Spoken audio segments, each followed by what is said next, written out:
Okay. Started yet? All right, guys. Looks like we're starting.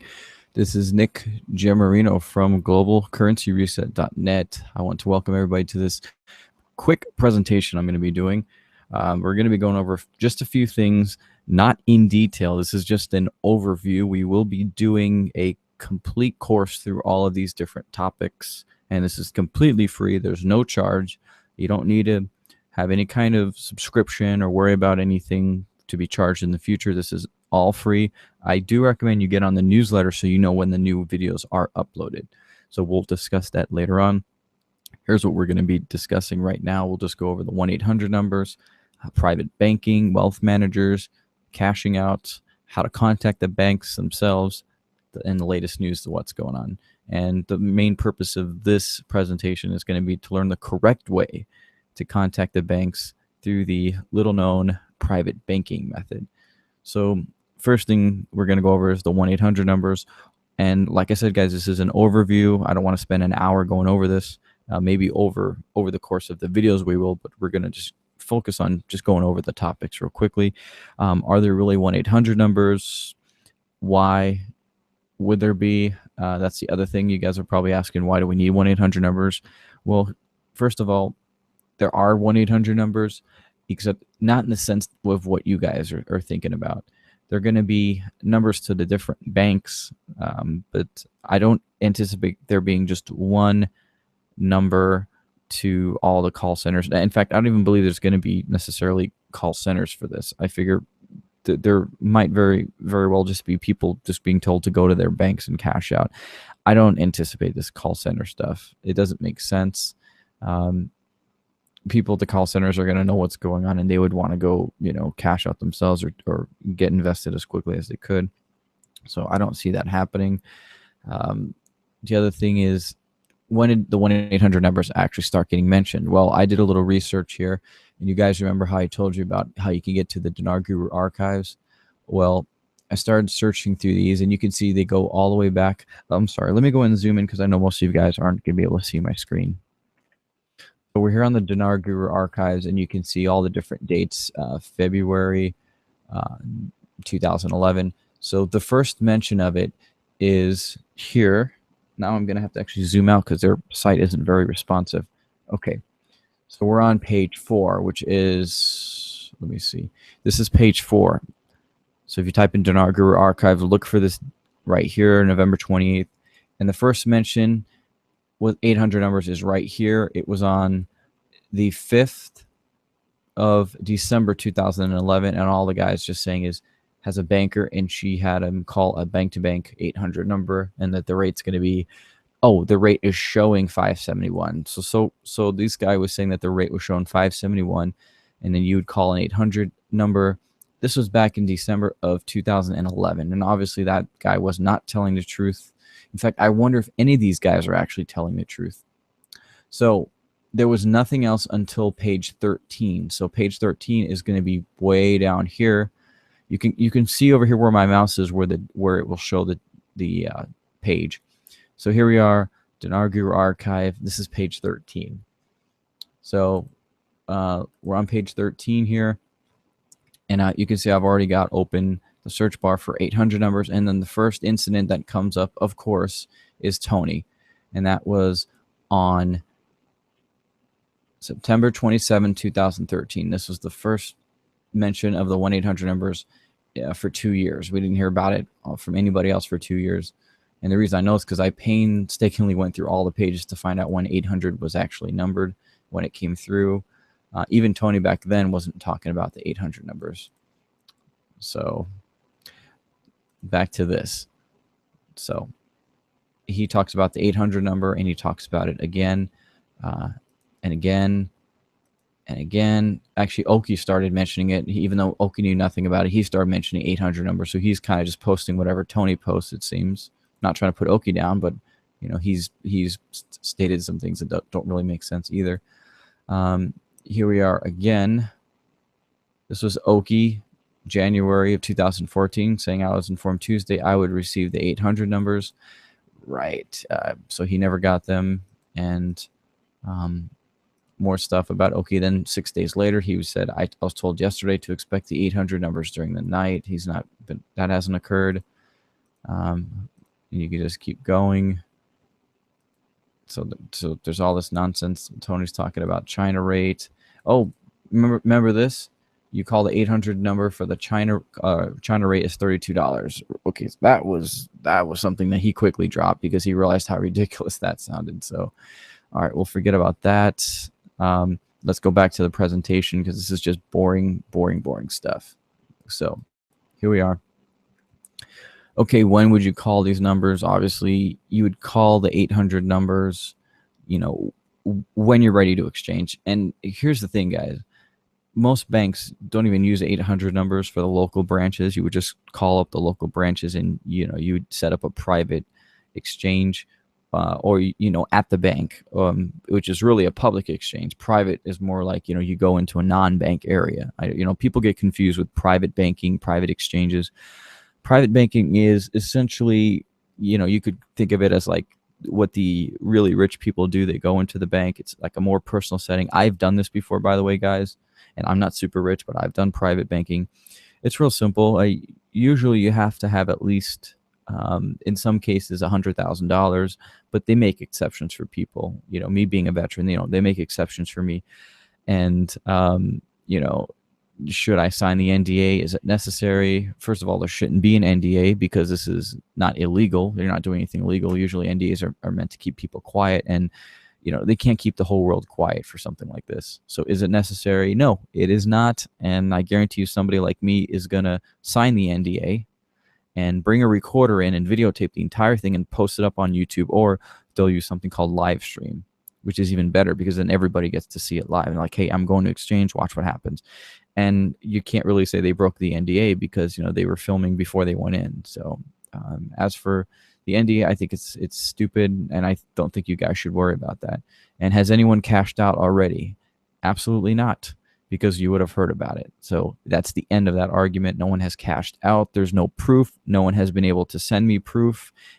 And yeah, just forget about that whole thing about cashing out. No one has cashed out, and nobody will be cashing out this year.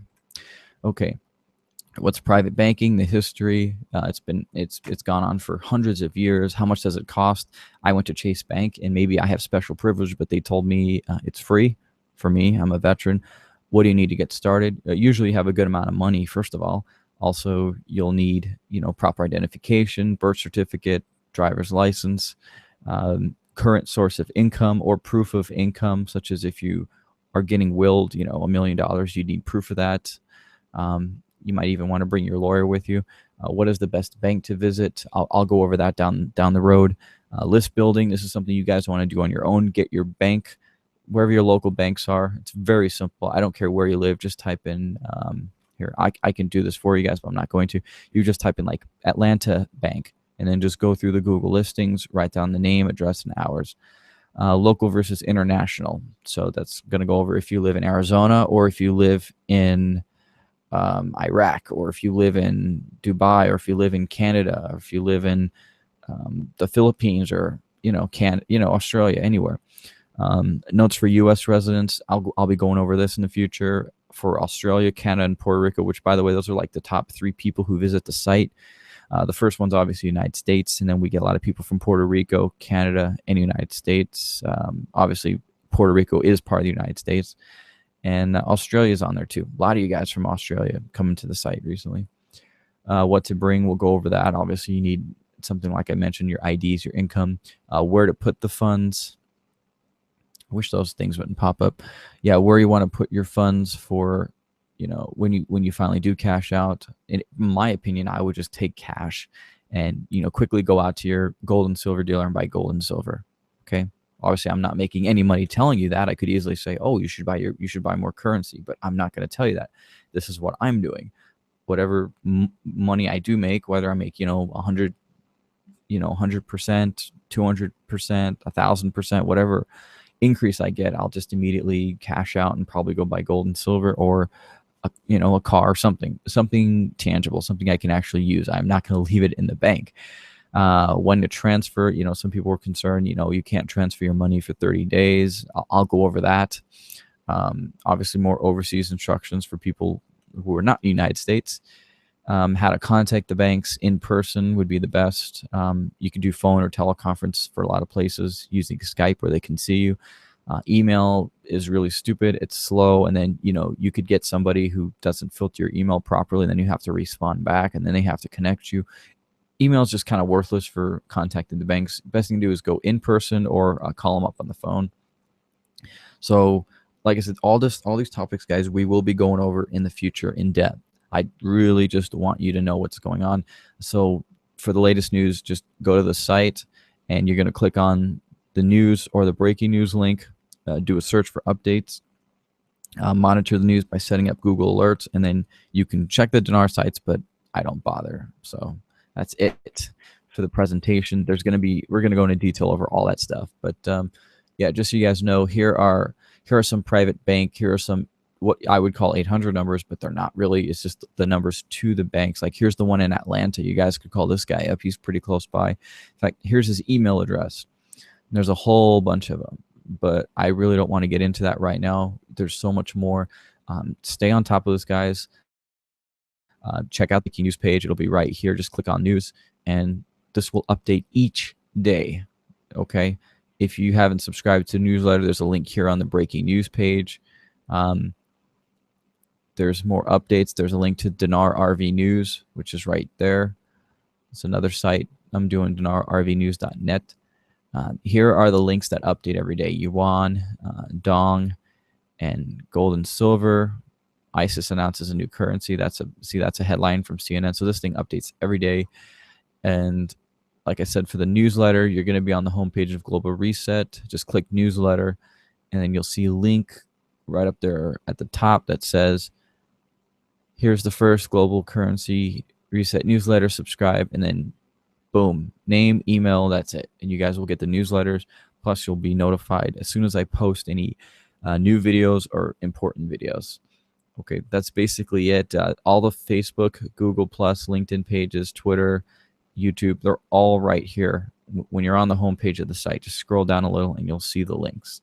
Okay, so like I said, guys, this PowerPoint presentation, it's going to be a full presentation. This was just to get you guys, thinking ahead about calling your banks up. And if you really want me to show you, even though I don't really want to do this, essentially you're just like, my closest city in Tempe would be Phoenix, is the biggest city. So I would just type in, sorry, I'm typing with one hand.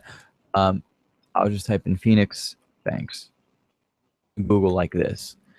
And then boom, Phoenix Banks opens and you can see all the different banks here. Find the top 10 banks in Arizona.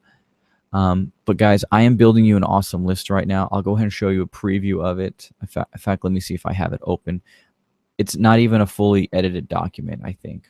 Let me see if I want to open it if it's not prepared. Let's see. Okay, let me see. Oh, that's not the one. Let me see. I probably closed it for some reason or another. But I wanted you guys to just know exactly what I was doing. I was actually setting up. Oh, I think I put it into an Excel file. That's what I was working on. Let me see real quick. Oh, this is what I got. Okay. So I'm going to go ahead and zoom in again because I know you guys can't see that. So I'm working on an Excel file. It's going to be the name of the bank, the websites, and the phone number. I already have my list going right here. Let me show you real quickly. Make this so you guys can see it. Boom. Okay, so I'm working on the different banks. Like Deutsche Bank is in Germany. It's ranked number 3 with their assets. So I'll be posting links for people in Germany, people in France. Let me scroll down quite a bit here. So I've already got things set up for some of the ones in the United States, like for Citigroup. I've already got the 800 numbers here. I've already got the links to their private bank. In fact, you can see it's there right there. If you pause this video, you'll be able to see it. I've got Wells Fargo here. I'm working on their private. There's their 800 number right there. There's a bunch of them, guys, that I'm still working on. Bank of New York Mellon. They've got a lot of money, even though you guys might not think it. They've got billions of dollars. There's their numbers. And yeah, there's going to be private banks at HSBC North America, which is huge, guys. I was in Hong Kong, and they've got this bank like pretty much everywhere. So they've got a lot of money. It says they have 305 billion in assets. That's here in the United States. They have a lot more. And then there's their private banks. And if you